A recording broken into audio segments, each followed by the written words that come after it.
20th July, Sansad Chalo.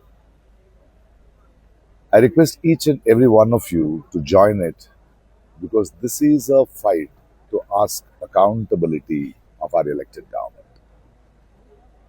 It is not just the students' strike, it is the future of their lives. It is disturbing every citizen of this country. Enough of just sitting at homes and seeing youngsters fighting. No. I think we all have to come together because if they have come to the students today, tomorrow they'll come to you too, and that's what we are seeing.